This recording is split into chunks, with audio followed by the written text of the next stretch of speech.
What could we do? When you say surrender, that means that we will be taking it. We're not taking your ID. In order for you to come through the building. Look at this guy right here. Look at this guy. He's trying to escalate things. In order for you to come through the building, we have to see it. What's going on, man? Huh? I see you pointed at me. What did I? Oh, you just letting him know? Oh yeah, he probably's gonna let you know we good to go, right? Let him know. No, what's going on? I don't know. He pointed at you and then he pointed at me.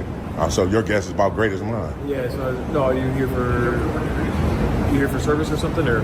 Yeah. So child support's upstairs, right? Yes. Illinois Department of Employment. IDES. All right, guys, watch this closely, because what you're about to see is where confusion meets authority. Inside the Jesse White State of Illinois building, a public facility funded by taxpayers, a citizen walks in exercising what he believes are his rights. No aggression, no disruption, just a camera and questions. But almost instantly, tension begins to rise. Why? Because the moment authority feels challenged, even slightly, things start to shift. The citizen is approached, questioned, and subtly pressured, not for breaking the law, but for simply being present and recording. This is where the line begins to blur. Is this about security or control? Stay sharp, because this is exactly where situations escalate, not through action, but through misunderstanding and assumption. That's up there as well, right? Yes. And then the Attorney General's office is in this building as well. Yes. Yeah, so I'm basically coming in doing exactly what I'm doing now, exercising rights in public. That's about it. Okay. All right, just checking to see if you needed some help with something, or if you needed to talk to anybody from those agencies. No, I mean, I might go in and submit a FOIA with them, but yeah. So do I got to come to the checkpoint? If do you want to go to one of those services? Some of them don't. You don't go up. They'll come down and talk to you down here, depending on what agency it is. So. Okay. Well, I mean, like I said, I can figure it out. It's not restricted, right? It is. Yeah. It's your first. Well, I'm saying after that, of course, yes. of course. Right. So yeah, I mean, I just dump everything out my pockets. Well, where are you trying to go to? I'm gonna go to child support first. Child support. Yeah. So you put everything. Did you file the claim with them yet, or? No, I don't even need to file a claim. No. I need you to put a cell phone, keys in your pocket. Yeah, y'all hold on. So, and now is that like? Not recording people. Well, I need to. By law, I can ask you not to record them. I understand, but I just need to document But I that. need you to turn that off. By law, I can ask you not to record them. Document, there's an administrative code in there. How did that book? What's that? Administrative code for what? Why you need an ID? Oh, okay. Yeah, that's exactly what I was getting ready to ask for. Policy, huh? You have it on your phone now? I used to, but I just need to see the policy on that. No, the other book. Which one? We'll read the policies and won't give it to you. Right, but I mean, if it's not a law, you can read. Then I don't have We're to. not denying you entrance to the building. You are in the building. You didn't deny you entrance. Right, but they're denying me access to. Because it's a restricted area. You don't have access to wherever in the building. It is a restricted area. Yeah, he said it's restricted once you come, but because this makes it restricted. But once you pass the checkpoint, you're good to go. Yep. If you have. Because I just watched somebody. All right, take a close look at this situation. It shows how quickly things can get confusing when authority and individual rights come face to face inside the Jesse White State of Illinois building, which is a public place paid for by taxpayers. A man walks in believing he has the right to be there and record. He isn't causing trouble or disturbing anyone. He simply has a camera and is asking questions, but almost right away, the mood changes. Staff approach him, question him, and begin applying subtle pressure. Not because he's breaking any rules, but because his actions make them uncomfortable. This is where things become unclear. Is the response really about safety? Or is it about maintaining control? Situations like this often grow tense, not because of what someone is doing, but because of confusion and assumptions on both sides. Since you don't work here, we're trying to give you instructions. I understand. I don't need to work here to know the law, though, sir. Laws are different from policies. Right, and the policies don't supersede the law. They don't. So, since you don't have access to this facility, you have an ID. I got an ID, but I don't want to surrender my Fourth Amendment right to access a public building, sir. You are in the public, you're right here. A publicly accessible building, especially when I have official business with these entities. Okay, so person seeking entrance to Who are you, sir? Who are you? You want me to read this to you? I want to know what's your position here. I'm a security guard. What Okay. is your position? I'm just a regular civilian trying to come in and exercise my rights without being trampled on right now. But I mean, Would you like to talk to my supervisor? The government. well, he's state police, so he's not security. So your supervisor would be somebody else. He'll read that to you. Okay. You just want to know why you just can't enter without an ID? I just want to see if they're saying that we should. Section, yeah, Administrative Code Section 5000.902.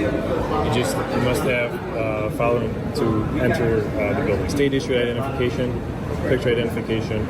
So either passport, ID, driver's license, credible citizen, or military or law enforcement identification. So. That's about vehicle. Well, I mean, to you and then personally, just you. So my Subject thing- to screening as well, but you need to have an identification to enter past here to go to any of the rest of the facility. To Well, I understand what the code. So that administrative code is coming from whom? from this building, so through the state. Through the state. So even if someone has official business with these public entities, they have to surrender their rights in order to use them.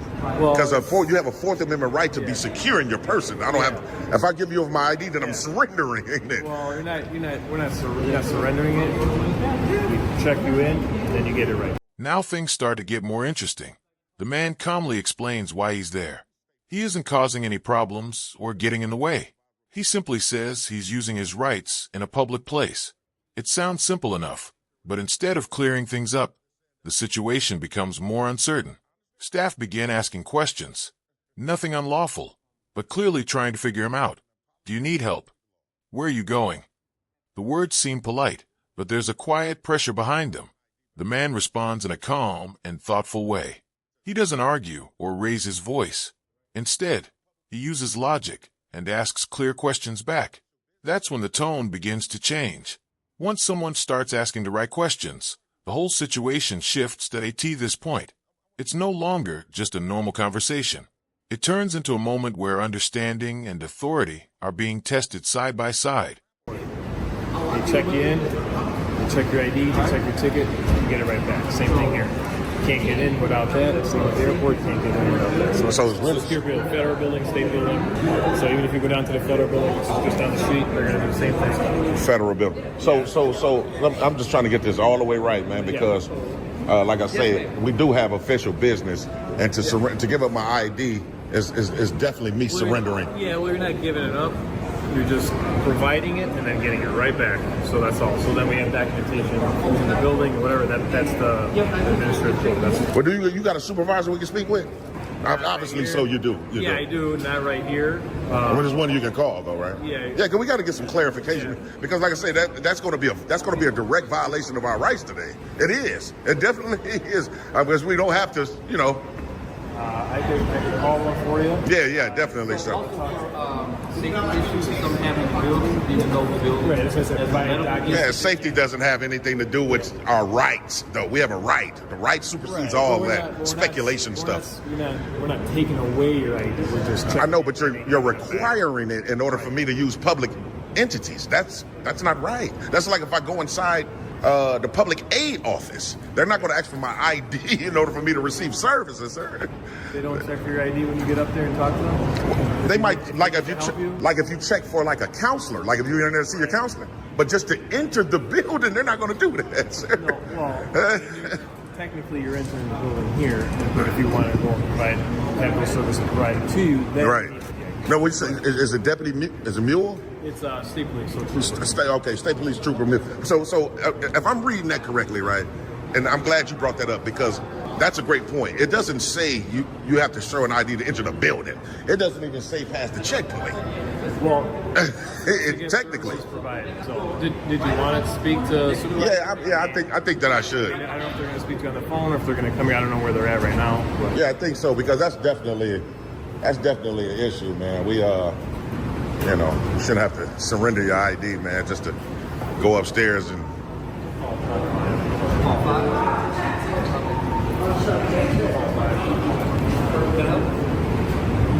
I'm here for the DMV. Close. So go back out the door, right around the corner, next door to the bank, right behind the building. Thank you. You're welcome. This is the point where everything starts to shift.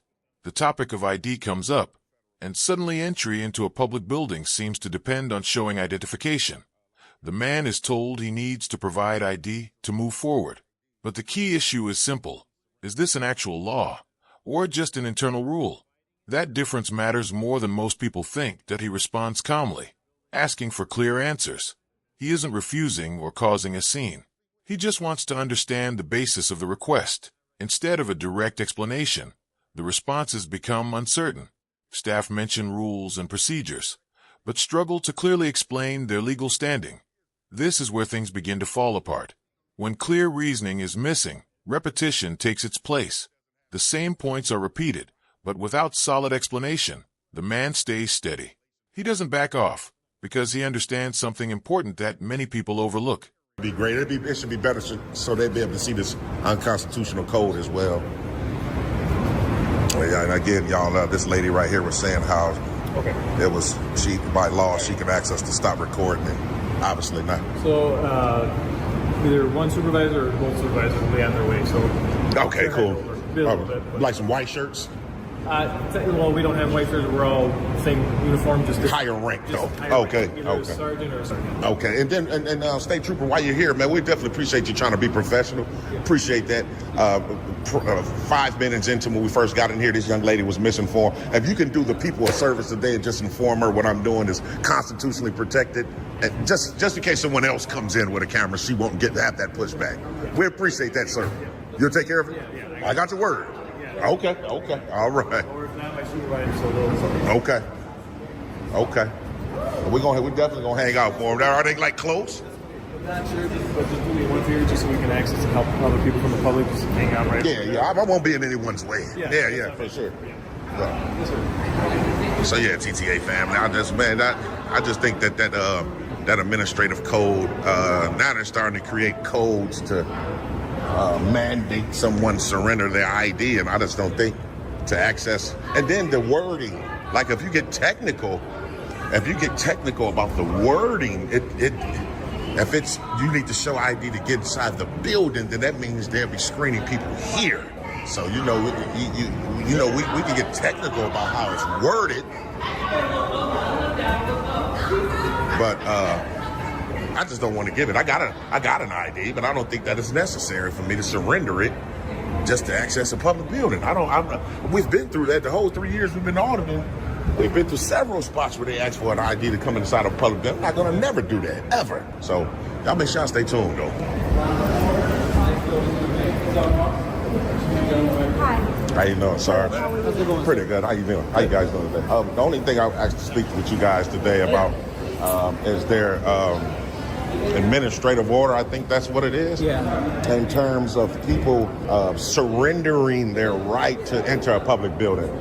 The way that he showed me that administrative order, the wording, if we're going off the wording. This is where the pressure really starts to rise. What began as simple questions now turns into a deeper discussion about rights. The man brings up his protection against unreasonable searches and seizures. At this point, the situation becomes more serious. It's no longer just about walking into a building. It's about what people are allowed to ask of you. Staff respond by saying it's only a quick ID check and that nothing will happen to it. You'll get it back right away. But the man isn't convinced. Most people might give in at this stage just to avoid the hassle. He doesn't. He stays calm, speaks clearly, and stands firm without raising his voice. Because when someone understands their rights, even small requests can feel like going too far. And that's exactly what's happening here. People will be surrendering it right here to even enter the building, right? But they're saying the checkpoint. When someone has official business with a public entity, they shouldn't have to surrender their Fourth Amendment right. So that's what we're trying to do today. But for some reason, rights are being trampled on. That's why I called you guys supervisor role to see if we can help alleviate or rectify that. What can we do? When you say surrender, that means that we will be taking it. We're not taking your ID. In order for you to come through the building. Look at this guy right here. Look at this guy. He's trying to escalate things. In order for you to come through the building, we have to see it. That's the state rule. That is a state jurisdictional rule called a JCAR rule, that anybody who enters a state facility has to show a valid driver's license or state ID. You show us that, and then we let you go on your merry way. I understand that. I understand that's the code, but I'm talking about in terms of the law, though. By you guys being law enforcement, the Fourth Amendment is one of the highest points of the law of this land, and not always surrendering it is me giving it to you. It's just me giving it up, because the Fourth Amendment says we're protected in our person's papers and effects. So you don't have to take it from me, but I'm still surrendering it if I have to give it to someone to enter public property. Unfortunately, those are the rules. If you want to do business in here, we need to see that. So it's all under that same umbrella. Oh, wow. So if you want to come in here and do business, we need to see that. Just so you know, we are recording. Of course. So in order to do your business here, that's part of the agreement is you can come in here in this state building and do your business, and then on our end, we need to see a valid driver's license or state ID. So does it need to be scanned? No, we're not. No, we just need to We're see looking at it for face value. Yeah. We're looking at the valid driver's license. You're good on the expiration. Making sure that who's ever on the front is in. Yeah. Whatever license or document you're presenting us, your driver's license, your passport, that person is you. You're conducting official business. You're going to go through screening, and you're on your way. Are you here to see a particular agent? Or? I was going to come see, I was just really going to do exactly what I'm doing now. I was going to enter those properties and record in public, you know. And when folks come in through here, they're allowed to come in here. Sometimes they get confused. They might be at that building or the building next to us, and we'll welcome them to come in. Right? Okay. What's the next building exactly? What is that building? I have no Yeah, idea. they conduct all sorts of business over there. But once they come in here, we don't stop them here to grab their license or anything. Oh, but if they have it's at the official checkpoint. business and they want to go upstairs, right over here. So we can hang out all day right here. If you don't give your ID, you can. Well, it's the lobby. I mean, Right. It's a public area. Right. I'm not sure why you would want to hang out here. No, I'm just saying if someone wanted to. If they wanted to come here and, we'll help them out as much as we can. Right. I mean, they can't, camp out, because we have a lot of foot traffic and it's a very small, congested area, right? So, and I understand your point. I understand what you're trying to do. Yeah. And I just want to explain to you, that's protocol. That's per JCAR, the administrative rules. So, if you're here for official business or you're just conducting your personal business like this with the camera, correct? Yeah, even recording in public is considered official business. Sure. Yeah, so we're just basically trying to get some clarification that about that administrative order, because to be honest, it's an unconstitutional order. It is. Those are the JCAR rules that we abide by in the state facility. But y'all law enforcement, though, you're supposed to uphold the law first, Law though. enforcement, we're the security for the building. This building and our other two state facilities. 2 state facilities. So where's the other one at? One is on 555 West. Now the situation moves up a level. Supervisors step in, which is usually where things either get sorted out or start to break down. The man asks to speak with someone higher up, not to argue, but to get clear answers. That part matters. He's still focused on understanding, not creating conflict. But even with supervisors involved, the responses don't really change. They continue to mention internal rules and standard procedures. Still, the main concern isn't clearly addressed. Can internal rules take priority over basic rights? That question remains unanswered. Everyone stays calm and respectful. The supervisors hold their position, and the man holds his. No one is raising their voice, but no one is stepping back either. That what's happening here goes beyond this moment. It's a clear tension between written policies and how people understand their rights. Building? No. That's the federal building. Right. State, correct. Okay. Yeah. And the federal, they run the same protocol. So. Okay. Well, let me ask you this. What's your name, Deputy? Oh, it's the trooper, right? Sergeant Schumann. Schumann? Okay. Yep. Let me ask you, how do I find out or get in contact with who, authorized that exact administrative code? Like, who sanctioned it? That's JCAR, which is a committee. JCAR. Okay. Is there a contact number? Can you hand that to me, the JCAR rule that you showed us? So just like all the other laws and rules that come out of Springfield, their committee, they're in Springfield, so you can go to the State of Illinois website or We're definitely just Google or look up JCAR, State of Illinois. JCAR. Okay. That's who was at.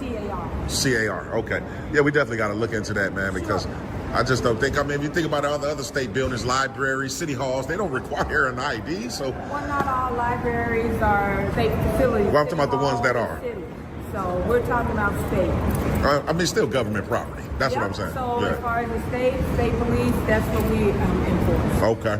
So this is the administrative code that they were showing you. Right. I mean, you're recording, so you'll have it now. You can take a screenshot of it. This is public knowledge.